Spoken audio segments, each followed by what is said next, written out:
स्थापकाय च धर्मस्य सर्वधर्मस्वरूपिणे अवतारवरिष्ठाय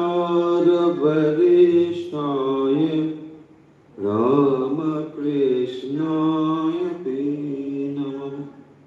जयं शारदां देवी रामकृष्णं जगद्गुरुं पादपद्मे तयोः सेत्वा प्रणमामि मुहुर्मुहुः। नमः श्रीयतिराजाय विवेकानन्दसूरये सच्चित्सुखस्वरूपाय स्वामिने तापहारिणे। ঠাকুর মা স্বামীজি, প্রিয় ভক্ত অনুরাগী বৃন্দ, আজকে অনুধ্যানে আপনাদের সবাইকে আন্তরিক স্বাগত জানাচ্ছি। আজকের যে বিষয় নিয়ে আমরা অনুধ্যান করব তা হলো শ্রী শ্রী রামকৃষ্ণ কথামৃত। বুধবার অবশ্য আমাদের কথামৃতেরই দিন, এবং যেহেতু আজকের দিনটি বাংলা নববর্ষ, বৈশাখের প্রথম দিন, তাই আমরা অন্য বিষয়ের পরিবর্তন না করে শ্রী শ্রী রামকৃষ্ণ কথামৃত এটি অনুধ্যান করব। বিভিন্ন জায়গাতে, বিশেষ করে যারা বাংলা ভাষাভাষী মানুষজন আছেন, তাদের কাছে আজকে এই দিনটি বিশেষ তাৎপর্যপূর্ণ। নতুন বছর, যদিও অনেকে আজকের দিনটি বা আজকের সালটি আজকে হয়তো মনে থাকবে, কিছুদিনও হয়তো থাকবে, তারপর আমরা হয়তো ভুলেই যাব যে এটা 1433 ছিল। কারণ 2026 এত আমাদের প্রচলিত, সমস্ত জায়গাতে, অফিসে, বাড়িতে, কথাবার্তায়, সেখানে বঙ্গাব্দ এই গভীর চাপে হারিয়ে যায়। তবুও বাংলার মানুষ বিশেষ করে কতগুলি তারিখ খুব শ্রদ্ধার সঙ্গে পালন করে থাকেন। তার মধ্যে অন্যতম হলো 1লা বৈশাখ।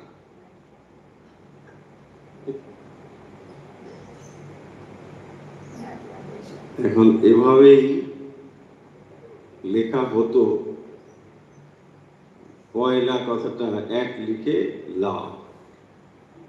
তো যারা ওই ট্র্যাডিশন জানেন না, তাদের কাছে এটা একলাই, 1লা, 2রা, 2 দিকে রা, তো সেটা 1লা বৈশাখ। খারাপ কিছু নেই। আসলে এই বঙ্গাব্দ শুরু হয়েছিল রাজা শশাঙ্কের সময়।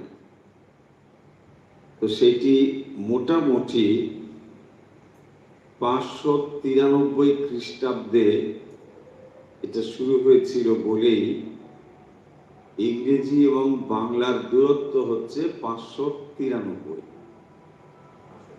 তো ওর সঙ্গে অর্থাৎ বাংলার সঙ্গে আপনি 593 যোগ করে দিলেই এই ইংরেজি সালটি পেয়ে যাবে, বা উল্টো দিকে ইংরেজির সঙ্গে বিয়োগ করলে বাংলা সাল পাওয়া যাবে। এভাবেই এটা চলে এসেছে। অবশ্যই এর পেছনে অনেক কারণ ছিল, সেগুলো আমাদের আলোচ্য বিষয় নয়, এটা ইতিহাসের বিষয়, মানে কেন এইভাবে এটা করা হয়েছিল। যাই হোক, আমরা আজকে কথামৃত আলোচনা করব। শ্রী শ্রী রামকৃষ্ণ কথামৃত যারা আমাদের সঙ্গে বিশেষ করে এই মুহূর্তে রয়েছেন দূরে অথবা কাছে, তাদের কাছে কথামৃত থাকতেও পারে, আবার নাও থাকতে পারে। না থাকলেও কোনো ক্ষতি নেই, কারণ এটি হলো শ্রবণ মঙ্গলম, এটি শুনলেই মঙ্গল। মানে তার সঙ্গে যদি আবার লেখালেখি থাকে, তারপরে যদি বই দেখা থাকে, তাহলে অতিরিক্ত মঙ্গলম, তাহলে মোটামুটি শুনলেই হবে। তো আজকে আমরা কথামৃত পাঠ শুরু করছি। মাস্টারমশাই গোপী গীতার যে শ্লোক উল্লেখ করে কথামৃত রচনা করেছেন, সেই শ্লোকটি পাঠ করে আমরা শুরু করছি আজকের কথামৃত। ওম তব কথামৃতম তপ্ত জীবনম কবিভিরৃদিতম কলমশাপহম শ্রবণ মঙ্গলম শ্রীমদাততম ভুবি গৃহন্তি য়ে মুনিরাজনঃ। গোপী গীতার এই যে শ্লোকটি, যা কথামৃতের শুরুতে উল্লেখ করা হয় সর্বত্রই, এবং স্বয়ং মাস্টারমশাই এটি লিখেছেন, এই শ্লোকটি যে শ্রীমদ্ ভাগবত, তার মধ্যে একটি অংশ রয়েছে গোপী গীতা, সেখানে এটি উল্লেখ রয়েছে। ভগবানের কথা যারা শ্রবণ করেছিলেন, অর্থাৎ ব্রজগোপীরা, তাদের কাছে এই ভগবানের কথা কেমন ছিল, সেই প্রসঙ্গেই বলছেন তব কথামৃতম তপ্ত জীবনম। তো তোমার সেই কথা, তা হলো অমৃতম। ভগবানের কথা আসলে অমৃত কথা, সেই জন্যই তাকে বলছেন তব কথামৃতম তপ্ত জীবনম। কথাযুক্ত অমৃত, কথামৃত। আবার অন্যভাবে সন্ধিটাকে যদি আমরা একটু ভেঙে দিই, তাহলে হবে কথাযুক্ত মৃতম কথামৃতম। মানে দেখুন, এরকম করা যাবে, এই সংস্কৃত শব্দ এরকমই। ধরুন বিদ্যালয়, বিদ্যালয় আপনি সন্ধি বিচ্ছেদ করলে কি হবে? বিদ্যাযুক্ত আলয়। কিন্তু বিদ্যাযুক্ত লয় করলেও বিদ্যালয় হবে। বলছি সেটা আবার কিরকম? হ্যাঁ, হবে। বিদ্যা যুক্ত লয় বিদ্যালয়। বিদ্যা যত্র লয়ম যাতি বিদ্যালয়। এখন অর্থটা কিন্তু এটাই হয়েছে, বিদ্যা যত্র লয়ম যাতি, যেখানে বিদ্যা লয় প্রাপ্ত হয়, সেটাই বিদ্যালয়। হ্যাঁ, দেখুন, লয় দিলেও বিদ্যালয় হচ্ছে, আর আলয় বললেও হবে। বিদ্যায়াম আলয় বিদ্যালয়, ঠিক। তো সেই রকম কথামৃতম, যার কথা অমৃতের মতো, সেটি কথামৃতম, কথাযুক্ত অমৃত।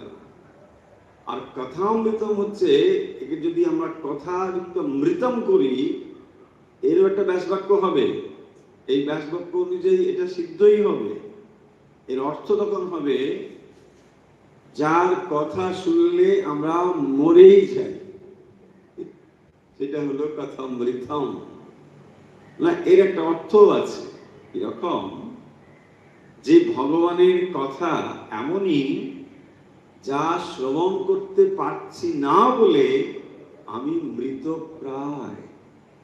তাই ভগবানের কথা মৃতম, কথা মৃতম এর অর্থ করা যায়। অর্থাৎ তোমার কথা একসময় আমি শ্রবণ করেছিলাম। গোপীরা সবসময় গোপীদের কথাই মনে রাখুন। তাই তোমার কথা আজ তো শুনতে পাচ্ছি না।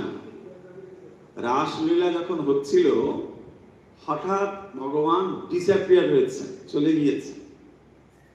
তখন ব্রজগোপীদের কি মনের অবস্থা, তোমার কথা আমাদেরকে যেন মেরে ফেলেছে। জানতাম না এটা একরকম, জেনেছি এটা একরকম, খানিকটা জেনেছি, জানার আকাঙ্ক্ষা রয়েছে, এটাই আমাকে মৃত করেছে। ভাবটা লক্ষ্য করুন, তোমার কথা খানিকটা শুনেছি, খানিকটা অন্তরে অতৃপ্তি রয়েছে, এই জায়গাটি হচ্ছে মৃত শব্দের তাৎপর্য।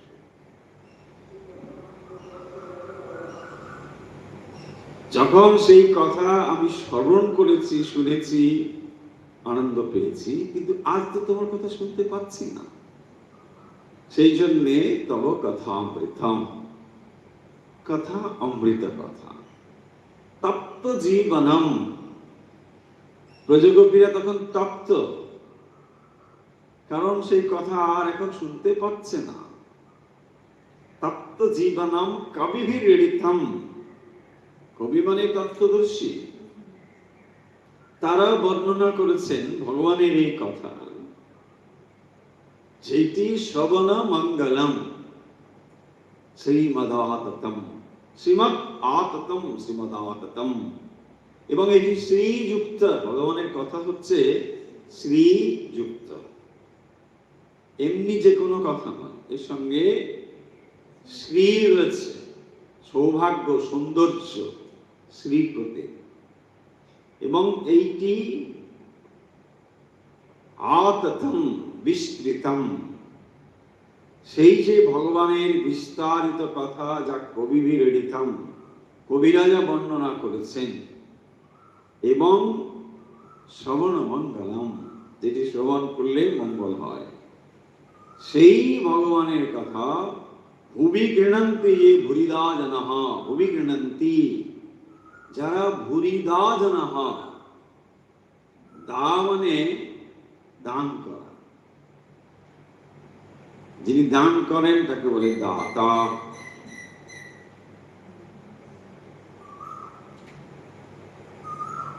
জল দান করেন জলদ, জলদ মানে মেঘ, যিনি জল দান করেন। তাহলে দ শব্দটা এই দা ধাতুর ওর সঙ্গে দটা শুধু যুক্ত হচ্ছে, দিলেই অর্থ হয়ে যাবে জলদ। ঠিক সেরকম ভাবে ভুরিদা মানে যারা বহু কিছু দান করে পুণ্য সঞ্চয় করেছেন, কেবল তারাই এই ভগবানের কথা শ্রবণ করবার উপযুক্ত, শুনতে পান। ভুরিদা জনঃ।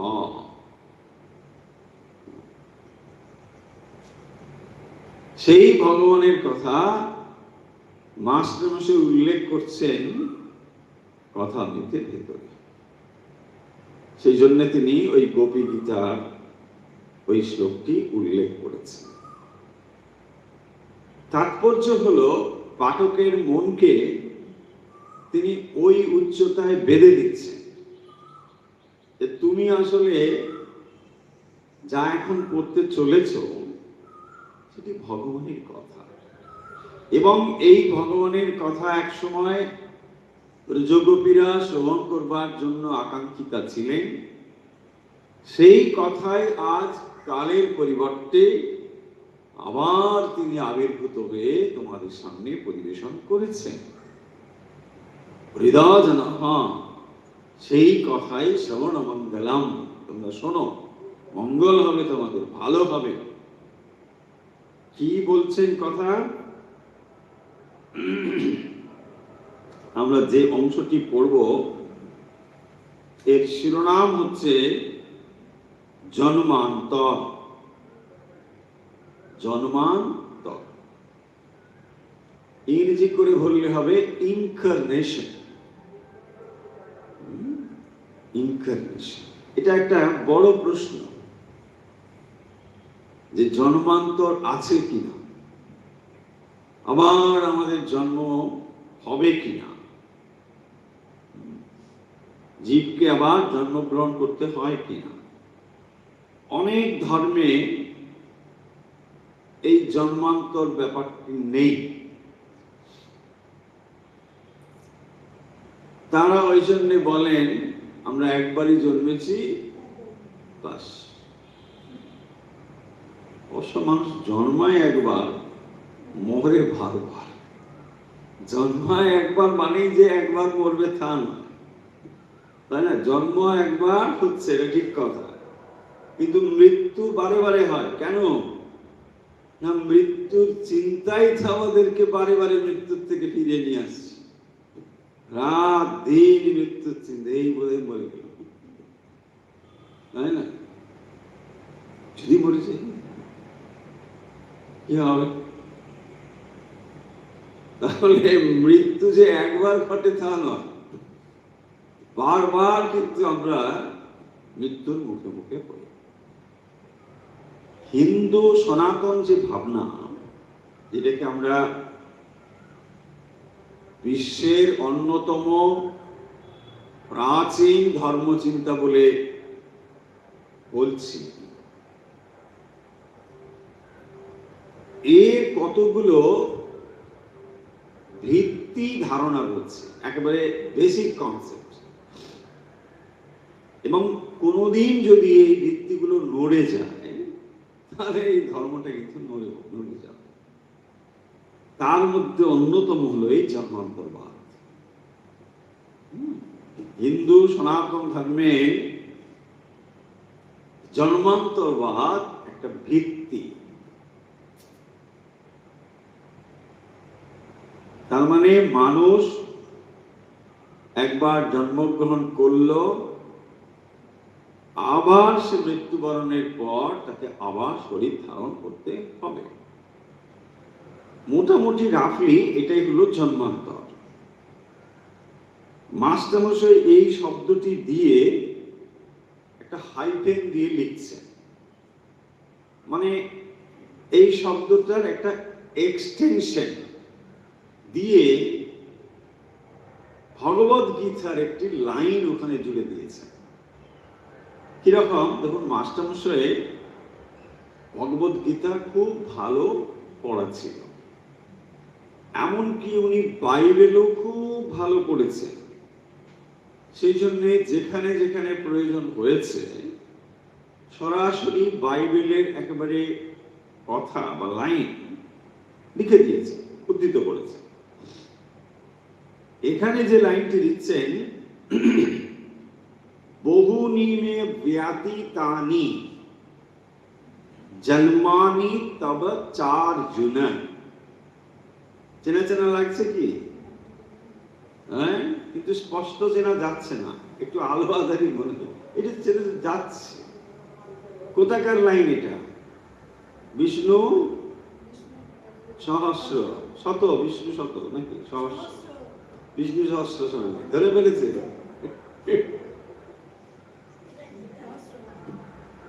না, বহুনি মে ব্যতীতানি জন্মানি তব চার্জুন। চার্জুন মানে চা প্লাস অর্জুন, না তা নয়। অর্জুন চা নিয়ে এসো, কারণ অনেক সময় চলে গেল, চায়ের সময় এসে গেছে। চার্জুন, চা যুক্ত অর্জুন। হে অর্জুন, এখন চায়ের বিরতি, তুমি যুদ্ধ থামাও, চায়ের জন্য বলে দাও। বলা যায় না, একটু অর্থ হতে পারে, কিছুদিন পরে এরকম অর্থ হলেও হতে পারে, তাই না? চার জন্য বলছেন, কেন চা যুক্ত আর অর্জুন চার জন্য। কাম এসো, ক্রোধ এসো, এসো এসো, কাম এসো, ক্রোধ। হতে পারে। দেখুন, বহুনি মে ব্যতীতানি, ব্যতীতানি বহুনি। সংস্কৃতে এই মজা হলো কি জানেন তো, সমলিঙ্গ বচন এটি নাউন এবং তার যে অ্যাডজেক্টিভ এই দুটোর সঙ্গে যাবে, যার সঙ্গে বিশেষণ পদটা যাচ্ছে এবং বিশেষ্য যাচ্ছে, বিশেষ্য হি জললিঙ্গম বিভক্তি বচনে চলে।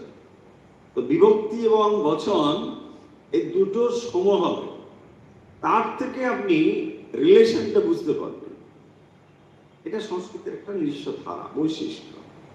সেই জন্যে বহুনিমে ব্যতীতানি, ব্যতীতানি বহুনি, বহুনি জন্মনি ব্যতীতানি। দেখুন সব ওই নি নি নি নি যাচ্ছে, এটাই বহু বচনে বহুনি, ব্যতীতানি ওটা প্লুরাল যাচ্ছে, জন্মানি প্লুরাল যাচ্ছে। তার মানে বিশেষ্য এবং বিশেষণ পদের সঙ্গে বিভক্তি লিঙ্গের একটা যোগ থাকতে হবে, এখান থেকেই এটা চেনা যায়। যাই হোক, তাহলে মেয়ে আমার বহুনি জন্মানি ব্যতীতানি, আমার অনেক জন্ম হয়ে গেছে, অতীত হয়েছে, ব্যতীতানি। তব চ অর্জুন, তব মানে তোমার, চ অর্জুন, চ মানে অ্যান্ড এবং অর্জুন, তাহলে অর্জুন মে চ তব মানে তোমার এবং আমার বহু জন্ম ব্যতীতানি, অনেক জন্ম চলে গেছে। এখন নিশ্চয়ই এটা বিষ্ণু সহস্র হবে। শ্রীকৃষ্ণ অর্জুনকে বলছেন, অর্জুন এরকম অনেক জন্ম চলে গেছে, তোমারও গেছে আমারও গেছে। এবং সেই জন্যই এই লাইনটুকু ওখানে দিয়েছে, ওইটার সঙ্গে আমরা লিঙ্ক করতে পারবো। ওখানে জন্মান্তরের কথাই রয়েছে। তখন অর্জুন বলছেন, আরে এটা কি করে সম্ভব, তেমন বলছে না, ও যে তুমি সব ভুলে গিয়েছো কিন্তু আমার মনে আছে। যখন তিনি বলছেন মনু ইক্ষাকুকে বলছেন এইসব পরপর বললেন, বলছে আরে আপনি কি বলছেন, আপনি তো এই সেদিন জন্মেছেন, কবে মনু কবে ইক্ষাকু আর আপনি তো কবে? বলছে তা নয়, তা আমি তখনও ছিলাম, কিন্তু সেটা তুমি ভুলে গিয়েছো। এই কথাগুলো এবারে দেখুন, ব্যাকগ্রাউন্ড আশা করি প্রস্তুত হচ্ছে এত সময়। এবার যাই, শ্রীরামকৃষ্ণ, হ্যাঁ আমি শুনেছি জন্মান্তর আছে। শ্রীরামকৃষ্ণের উত্তর দেখুন, আমি শুনেছি জন্মান্তর আছে। তিনি শুনেছেন জন্মান্তর আছে। ঈশ্বরের কার্য আমরা ক্ষুদ্র বুদ্ধিতে কি বুঝব? এখন জন্মান্তর আছে বললে আরো পাশাপাশি অনেক প্রশ্ন সে হাজির হবে। কি হয়, কোথায় যায়, তারপরে ভাই কি হয়, কেনই বা তার এই জন্ম থেকে এই হলো, তাই এক প্রশ্ন এসে যাবে। শ্রীরামকৃষ্ণ এই প্রশ্নগুলোকে এড়িয়ে দিয়েছে। দেবের কথামৃতে এই ধরনের জায়গা এলে তিনি সরাসরি একেবারে ওইগুলো না বলে অন্যভাবে এড়িয়ে গেছে। এখন প্রশ্ন হবে কেন এই রকম ভাবে এড়িয়ে যাওয়ার কারণটা? কারণ হচ্ছে দেখুন, প্রথমত এই জন্মান্তর নিয়ে আমাদের অনেক প্রশ্ন আছে, হয় কিনা আদৌ, তারপর যদি হয় সেটা কি, ইত্যাদি ইত্যাদি। কিন্তু এ পর্যন্ত এর সমাধান কি হয়েছে? মানে আমরা কি শ্রীরামকৃষ্ণ একটা কথা বললেই একেবারে আর কোনো প্রশ্ন না করে প্রশ্নাতীত ভাবে সেটাকে গ্রহণ করতে পারবো? পারবো না। তাই তিনি ওই পথেই হাঁটলেন না, যদি শ্রীরামকৃষ্ণ এখানে বলতেন হ্যাঁ জন্মান্তর আছে বই কি, তাহলেও আপনার ডাউট থাকবে, থাকলো কিন্তু কি হয়, হঠাৎ করে মানুষ হতে হতে আবার কি কুকুর হয়ে যেতে পারে, বা কুকুর যদি হয় সেটা কোথাকার কুকুর হবে, খুব ভালো বাড়ির কুকুর হবে না কি আমি রাস্তায় ঘোরা হবে, কত প্রশ্ন, তাই না? না কলিতে কুকুর হওয়া কিন্তু ভালো, খারাপ কোনো ক্ষেত্র। তারপরে যদি সেরকম বাড়িতে হয় যে বাড়ির ছেলে পুলে নেই, তাহলে তো কথাই হবে না, মানে একেবারে দারুণ মর্যাদায় থাকবে। ওরা মনে তপিসি করেছে মনে হয়, তাই না? না হলে হবে না। আগে লোকে কি করতো, কুকুর টুকুর ঢুকলে এই বেরো বেরো বেরো বেরো করতো, এখন কুকুর আসলে মানুষকে বলে বেরো বেরো বেরো, মানে ওকে আগে আসতে দাও, তাই না? কি অবস্থা ভাবো, কুকুরের এখন মর্যাদা একেবারে পুরো প্রভুর বিছানায়, প্রভুর বিছানায় থাকেন উনি। প্রভু দরকার হলে নিচে থাকো, যদি গেস্ট টেস্ট এসে যায় প্রভু নিচে থাকবে, কিন্তু একবারে উপরে থাকবে। তারপরে কত জায়গায় ঘুরছে, গাড়ি টাড়ি ঘুরছে, হাইটে যাচ্ছে, কি অবস্থা চিন্তা করো। খারাপ নয় কিন্তু পয়েন্টটা দেখো, অনেকে বলে গেছে তাই অবিশ্বাস করতে পারি না, কে বলছে? শ্রীরামকৃষ্ণ। তার মানে সরাসরি তিনি ইয়েস অর নো এটি না বলে বলছেন অনেকে বলে গেছে তাই অবিশ্বাস করতে পারি না, প্রকারান্তরিতে স্বীকারই করছেন, এটা ঠিকঠাকই, এইভাবেই উত্তরটা দিচ্ছে। তার মানে যে দেখো এত মতবাদ রয়েছে, এত মানুষ এটা নিয়ে কথা বলেছে, তুমি কি আশা করো আমি নতুন কিছু বলবো? তা নয়, এটা যখন সবাই বলছেন এর ভেতরে সত্যতা আছে বই কি। দেখবেন বাইবেলেও এরকম একটা ব্যাপার রয়েছে, যীশু খ্রিস্টকে বলা হচ্ছে আপনি বলুন ঈশ্বর আছেন কিনা, সরাসরি প্রশ্ন। তাতে তিনি বলছেন যে দেখো এত মানুষ সকলেই বলছেন ঈশ্বর আছে, তাতেও তোমার যদি সন্দেহ না যায়, আমি যদি বলি ঈশ্বর আছে তাহলে তোমার সন্দেহ কিন্তু যাবে না, যাবে না। শুনে রাখলো মানুষ, তারপরে আবার বললো বটে, কিন্তু একটা মনে হয় 16 আনা বিশ্বাস কোনোদিন আপনার হবে না যত সময় অনুভূতি না হচ্ছে। 16 আনা বিশ্বাস হবে না, ডাউট একটু একটু থাকবে, থাকুক, এতে ক্ষতি নেই। সত্যি তো যখন আপনি নিজে না দেখছেন তত সময় পর্যন্ত ডাউট থাকবে বই কি। কিরকম দেখো, ধরুন আপনি একটি রাস্তা যাচ্ছেন, ওখানে টার্নিংটা দেখুন একবারে ব্লাইন্ড টার্নিং, একদম ঘুরে আসছে। এবার দেখুন যত সময় আপনি ওই টার্নিং এর মাথায় না যাচ্ছেন, কিছুতেই আপনার ডাউট যাবে না যে ওই ঘুরলেই একটা মন্দির আছে, হবে? কিছুতেই হবে না। যতবারই আপনাকে বলা হোক দেখো ওখানে মন্দির আছে, কিন্তু টার্নিংটা ধরুন সাংঘাতিক, একেবারে পুরো ঘুরে আসবে, কিছুতেই আপনার ওখান থেকে তো দৃষ্টি পড়ছে না, তখন আপনার কি মনে হবে? নেই। সেই জন্য দেখবেন সাধকের পুরো যাত্রাপথটাই নেই নেই নেই, সন্দেহ সন্দেহ সন্দেহ করে চলছে, একমাত্র একটা পয়েন্ট এসে স্থির হচ্ছে না আছে, ব্যাস ফিনিশ। বাকিটাতে আর কিন্তু ওই দোদুল্যমান অবস্থায় চলছে, হয় গুরু বাক্যে বিশ্বাস, শাস্ত্রে বিশ্বাস, তার মনের কোথাও না কোথাও একটা কিছু ধারণা, এইটা নিয়ে সে চলে, কিন্তু তখনও এটাকে 16 আনা বলা যাবে না। তাই এখানে শ্রীরামকৃষ্ণ এই কথাটির সরাসরি উত্তর না দিয়ে বলছেন যে অনেকে বলে গিয়েছেন তাই এটা অবিশ্বাস করতে পারি না, মানে আমি প্রকারান্তরে যে সাপোর্ট করি এটা বলা হলো, কিন্তু তুমি আমার কথা নয়, এটা বহু কাল ধরে চলে এসেছে, এটা তুমি জানো।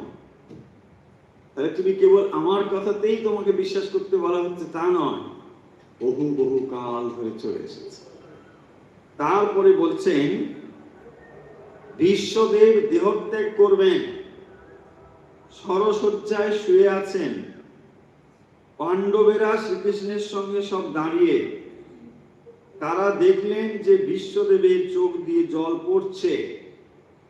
অর্জুন শ্রীকৃষ্ণকে বলছেন, ভাই কি আশ্চর্য,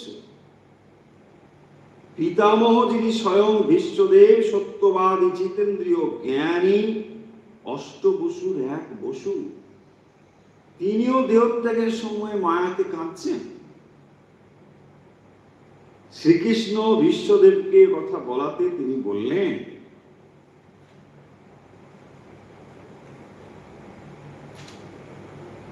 কৃষ্ণ তুমি বেশ জানো আমি সেজন্য কাঁদছি না। যখন ভাবছি যে পাণ্ডবদের স্বয়ং ভগবান নিজে সারথি, তাদেরও দুঃখ বিপদের শেষ নেই, তখন এই মনে করে কাঁদছি যে ভগবানের কাজ কিছু বুঝতে পারলাম না। ভগবানের কাজ যে কিছু বোঝা যায় না। গহনা কর্মণা গতি, কর্মের গতি অত্যন্ত গহন। গহন মানে এটা সাধারণ বুদ্ধির অগম, বুঝতে পারা যায় যে এইটা করলে এটা হয়, ওটা করলে ওইটা হয়, এটা বলা যায়। কিন্তু এই জন্মান্তর যে রয়েছে এ বিষয়ে কোনো সন্দেহ নেই। তাই এখানে উল্লেখ করলেন এই কথাটি বলে যে ভগবানের বিষয় আমরা ক্ষুদ্র বুদ্ধিতে কি বুঝব, যিনি স্বয়ং বিশ্বদেব, অষ্টবসুর একজন, তিনিও মৃত্যুশয্যায়, সরসজ্জায় চোখের জল ফেলছেন। যে ভগবানের কথা, তার কাজ কিছু বোঝা যায়।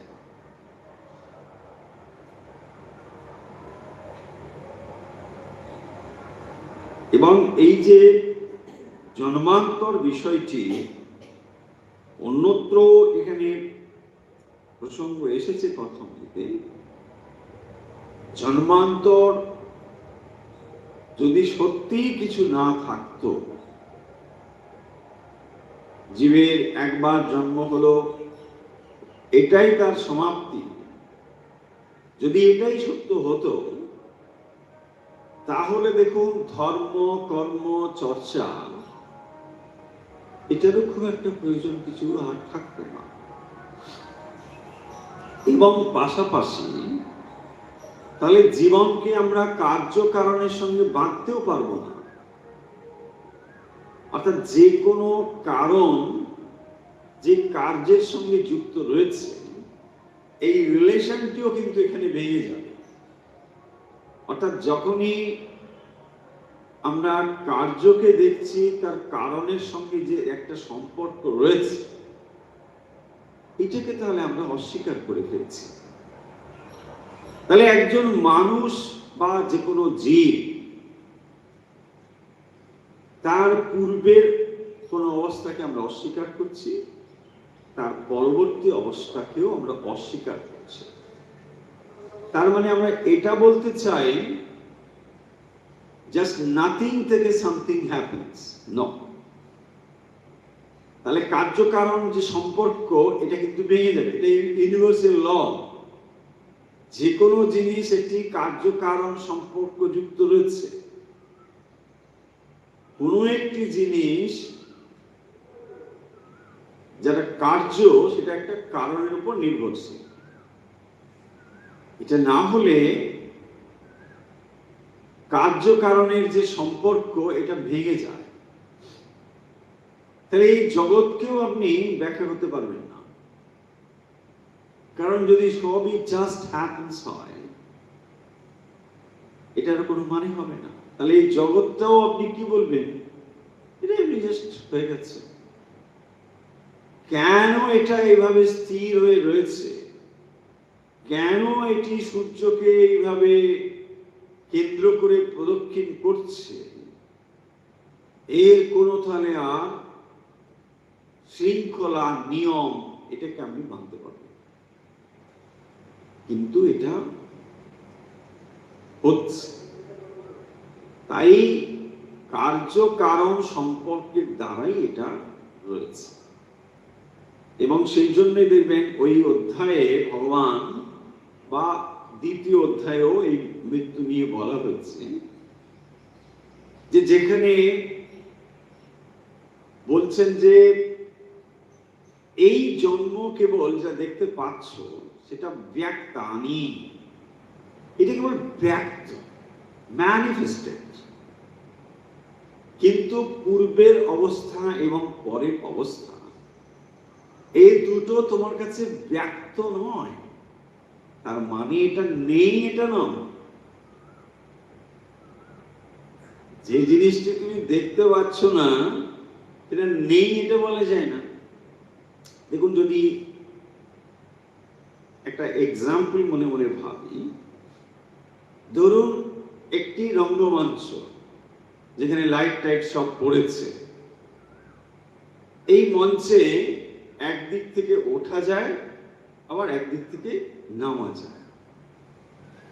একজন এখান থেকে এলো, যেখান থেকে সে এসে স্টেজে উঠছে মঞ্চে, সেই অংশটি কিন্তু অন্ধকার, দেখা যাচ্ছে না। আবার যখন মঞ্চ থেকে নেমে যাচ্ছে সেটাও ডার্ক, দেখা যাচ্ছে না। কেবলমাত্র দৃশ্যমান যখন সে স্টেজে রয়েছে। আশা করি বুঝতে পারছেন মনে মনে জায়গাটি। তাহলে যখনই আমরা দেখছি স্টেজটি আলো জ্বললো, ওখানে একজন লোক অভিনয় করছে, আপনি তখন ভাবছেন যে এই লোকটা কোথা থেকে এলো, এত সুন্দর কথা বলছে, করছে, কিন্তু একটু পরে আবার ডিসঅ্যাপিয়ার, চলে গেল। ওই যে চলে গেল, ওর একটা আগমন ছিল, আবার একটা প্রস্থান গমনও আছে। এইটাকেই আসলে জন্মান্তর বলা হচ্ছে। তার মানে যখনই আপনি স্টেজে তাকে দেখছেন, এই অংশটিকে বলে ব্যক্তানি, এটাই ব্যক্ত। সো তার মানে যখনই তাকে আপনি অভিনয় করতে দেখছেন, স্টেজের মধ্যে আলো জ্বলছে, সব দেখছেন, কেবল তখনই তিনি আছেন তা তো নয়। তিনি তার পূর্বেও ছিলেন, এর পরেও রয়েছে। এইটাই হলো জন্মান্তর। তার মানে যে জীবন আমরা দেখছি এইটা কেবল দৃশ্যমান, ওই অংশটুকু দৃশ্যমান নয়, এই হলো তফাৎ। তার মানে নেই তা নয়, কিন্তু কোথাও বলা হচ্ছে না যে সে ছিল না, তা নয়। ভালোভাবেই সে ছিল, কখনোই তার অস্তিত্ব চলে যাবে না, কিন্তু সেটা দৃশ্যমান ছিল না, আপনি দেখতে পাচ্ছিলেন না। এই মাত্রই দেখুন, আমরা মাতৃগর্ভ থেকে একটি সন্তান যখন জন্মায়, ওটাকেই আমরা জন্মদিন বলি, কিন্তু ভেবে দেখুন তো তার জন্মদিন তো অনেক আগেই হয়েছে। মায়ের গর্ভেই তো সে কতদিন ছিল, তাই না? ফলে তার এক্সিস্টেন্স যে ছিল না এটা বলা যাচ্ছে না। এবং সে যে মাতৃগর্ভে এলো, এটাও সে যে নাথিং থেকে এসে গেল তাও নয়। তার একটা এক্সিস্টেন্স ছিল যেটা দৃশ্যমান ছিল না, ইন অ্যানাদার ফর্ম এটা ছিল, সর্বদাই সেটা রয়েছে।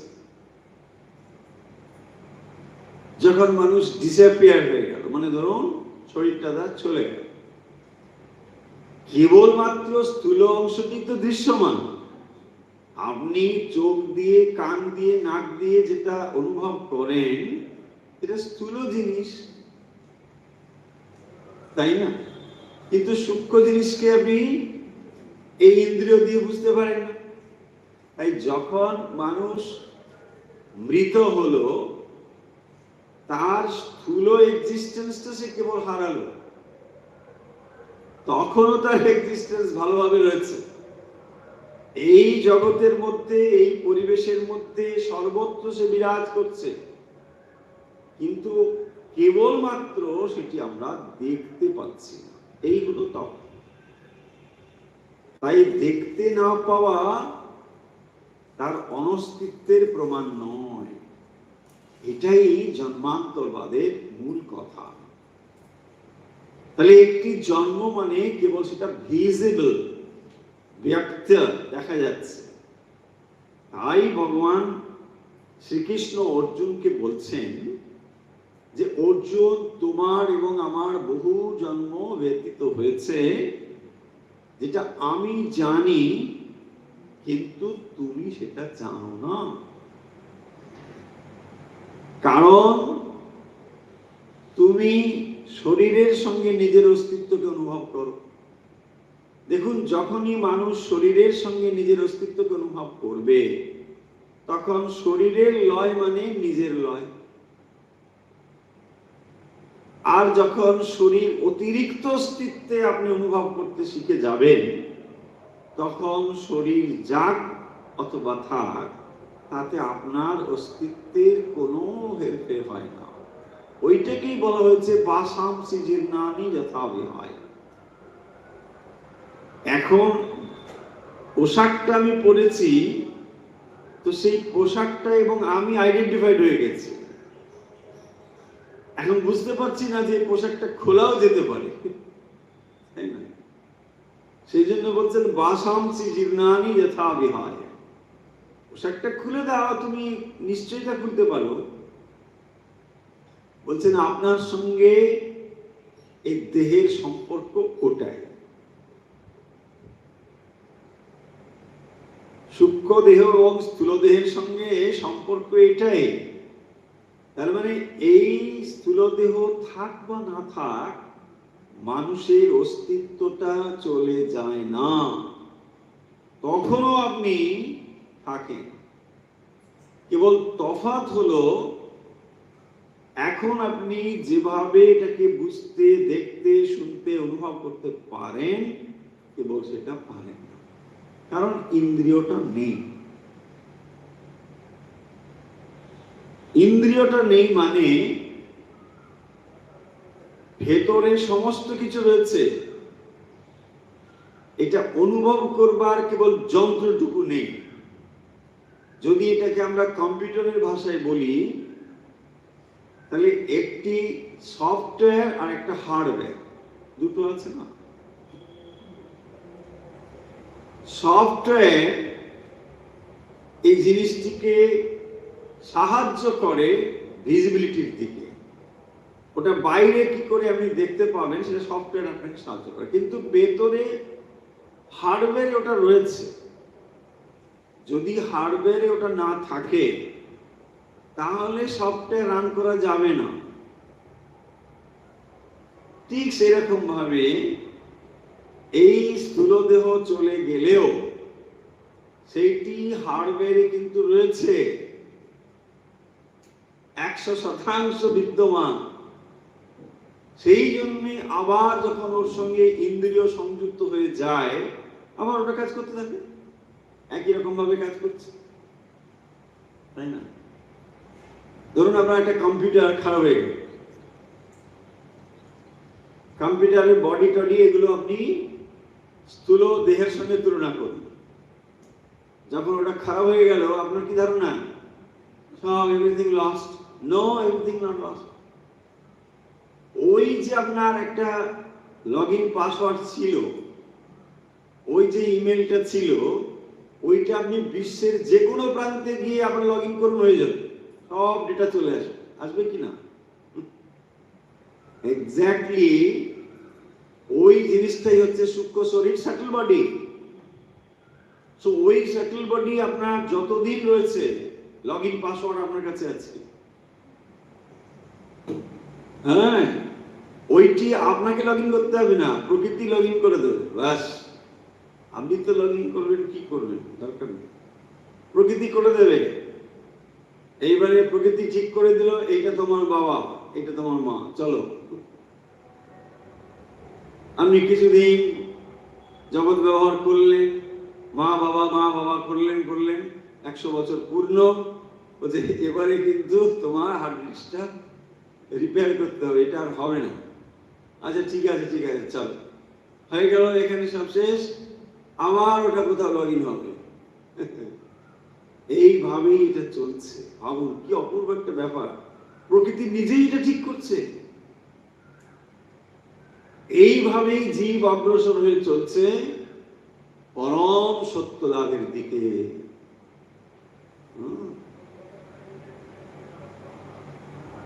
জন্ম জন্ম এইরকম অভিজ্ঞতার ফলে একদিন মানুষ সেই পরম সত্যকে জানতে পারে। এটা একদিনে হয় না, বহু বহু জন্ম এইভাবে তখন সে পারফেকশন লাভ করতে পারে।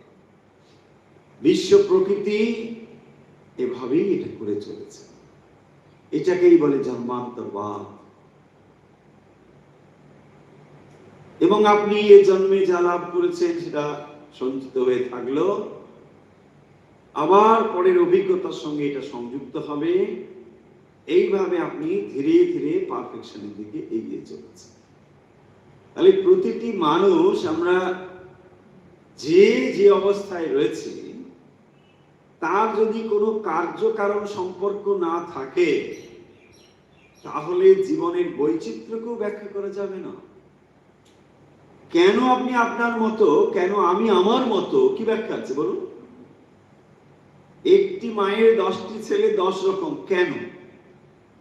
একটি মায়ের 4টি ছেলে 4 রকম, কেন? এই বৈচিত্র্য কি করে হলো? কার্যকারণ সম্পর্ক রয়েছে। And that is incarnation, জন্মান্তরবাদ। এখানে মায়ের কিছু করার নেই, এই একই মাতৃগর্ভ, একই পিতা, কিন্তু 4টি সন্তান 4 রকম। কারণ তাদের লগইন পাসওয়ার্ড সব আলাদা, তাদের ডেটা স্টোর সব আলাদা। যেই ওখানে লগ ইন হয়ে বেরিয়ে এলো, আস্তে আস্তে সব এগুলো কাজ করছে। এই ছেলেটা তো ভালো ছিল, বড় হয়ে ভারী দুষ্ট হয়ে গেছে। দুষ্ট ছিলই, এখন শুধু সব গভর্নমেন্ট ছিল, তাই না? আস্তে আস্তে এগুলো ম্যানিফেস্টেড হচ্ছে, কারণ ওর ডেটা অন্য কারোর সঙ্গে এদিক ওদিক হওয়ার কোনো চান্স নেই। এটা স্বয়ং প্রকৃতি করছে। মানুষ করলে এটা হয়ে যেত, হিউম্যান এরার এসে যেত, তাই না? বুঝে না, ওর খাতাটা ওখানে চলে গেছে, ওর খাতাটা এখানে, হয় না? আরে বাবা, ওর রেজাল্ট কি হয়েছে না, ওর রেজাল্ট এখানে এসে গেছে, তাই না? হওয়া উচিত 27, হয়ে গেছে 72, বা ভাইস ভার্সা হতে পারে। কেন না এই হয়ে গেছে, হিউম্যান এরার। বাট প্রকৃতির কাছে এই ভুলটা নেই। প্রকৃতি ঠিক জায়গায় এটাকে ঠিক মতন জায়গায় ঠিক নিয়ে আসছে। আপনি কি মনে করেন আপনি যে পিতাকে আশ্রয় করে এসেছেন, মাতাকে আশ্রয় করে এসেছেন, আমরা সকলেই, সেটা কি কোনো কার্যক্রম সম্পর্কের বাইরে? নো, কোনোদিন নয়, কোনোদিন নয়। কার্যকারণ সম্পর্কের দ্বারা এটা চলছে। এটাই হচ্ছে জন্মান্তরবাদ। এবং এর মজা হলো, ভগবান নিজেই বলেছেন ভগবদ গীতাতে, যে মানুষ একটি জীবনে তার যে সুকৃতি, তার যে ভালো কাজ, যা সে অর্জন করছে, এর কোনোটাই নষ্ট হয়ে যাবে না। দেখুন কত ভালো কথা নয়? ভগবান কত অ্যাসুরেন্স দিচ্ছেন আপনাকে।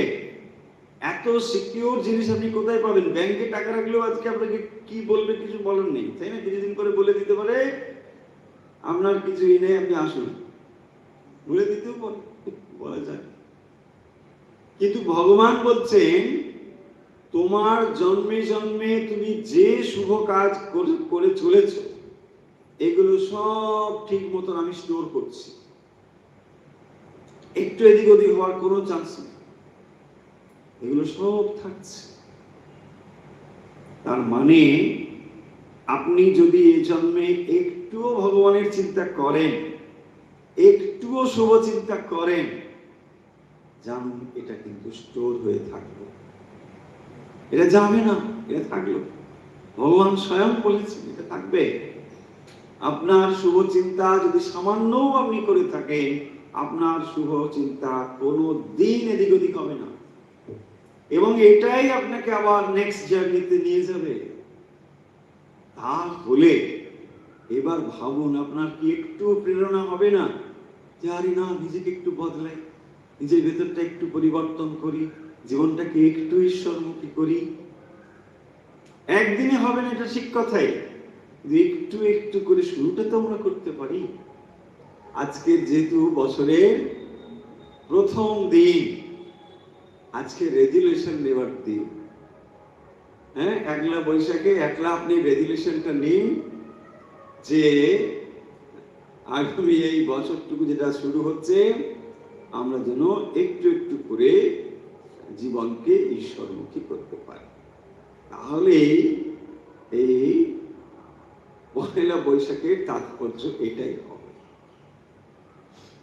চলুন এখন আমরা তাহলে একটু রামকৃষ্ণ শরণম সমবেত ভাবে করি। রামকৃষ্ণ শরণম রামকৃষ্ণ শরণম রামকৃষ্ণ শরণম শরণে জয় জয় রামকৃষ্ণ শরণম রামকৃষ্ণ শরণম রামকৃষ্ণ শরণম শরণে কৃপায় কেবলম কৃপায় কেবলম কৃপায় কেবলম শরণে কৃপায় কেবলম কৃপায় কেবলম কৃপায় কেবলম শরণে জয় জয় রামকৃষ্ণ শরণম রামকৃষ্ণ শরণম রামকৃষ্ণ শরণম শরণে নাগতোহম শরণাগতোহম শরণাগতোহম শরণে শরণাগতোহম শরণাগতোহম শরণাগতোহম শরণে জয় রামকৃষ্ণ শরণম রামকৃষ্ণ শরণম রামকৃষ্ণ শরণম শরণে নমো শ্রী গুরবে নমো শ্রী গুরবে নমো শ্রী গুরবে নমো নমো নমো শ্রী গুরবে নমো শ্রী গুরবে নমো শ্রী গুরবে নমো নমো জয় জয় রাম কৃষ্ণ শরণম রামকৃষ্ণ শরণম রামকৃষ্ণ শরণে রামকৃষ্ণ রামকৃষ্ণ রামকৃষ্ণ রামকৃষ্ণ রামকৃষ্ণ জয় জয় রামকৃষ্ণ রামকৃষ্ণ রামকৃষ্ণ রামকৃষ্ণ রামকৃষ্ণ রামকৃষ্ণ জয় জয় রামকৃষ্ণ রামকৃষ্ণ শরণম রামকৃষ্ণ শরণম রামকৃষ্ণ শরণম রামকৃষ্ণ শরণম রামকৃষ্ণ শরণম রামকৃষ্ণ শরণম শরণে জয় শ্রী গুরু মহারাজ কি জয় जय महामाई की जय जय स्वामी जी महाराज जी की जय जय गंगा माई की আজকের মতো অনুধ্যান এখানে শেষ হলো। এখন সময় আজকের প্রশ্নের। আজকের প্রশ্ন হলো, জন্মান্তর কি আছে? আপনার কি মনে হয় জন্মান্তর কি আছে? আপনার কি মনে হয়? উত্তর পাঠিয়ে দিন হোয়াটসঅ্যাপে। আমাদের হোয়াটসঅ্যাপ নাম্বার 9903985960। তাহলে আজকের মতো বিদায় নিচ্ছি। সবাইকে নতুন বছরে বাংলা নববর্ষ 1433-এর শুভেচ্ছা জানিয়ে দিচ্ছি। হোয়াটসঅ্যাপে অনেকে শুভেচ্ছা জানিয়েছেন, তাই সকলের শুভেচ্ছা বার্তা হোয়াটসঅ্যাপে না জানিয়ে আমরা সরাসরি এখানে জানিয়ে দিচ্ছি। আপনাদের সবাইকে নববর্ষের আন্তরিক শুভেচ্ছা। নতুন বছর ভালো কাটুক এই প্রার্থনা আপনাদের সকলের জন্য। যে প্রার্থনা করে আমরা এই অনুধ্যান শেষ করি, আজকেও সেই একই প্রার্থনা করছি। সর্বেত্র সুখিনো সন্তু, সর্বে সন্তু নিরাময়া, সর্বে ভদ্রাণি পশ্যন্তু, মা কশ্চিৎ দুঃখ ভাগ ভবেৎ। ওম শান্তি, ওম শান্তি, ওম শান্তি।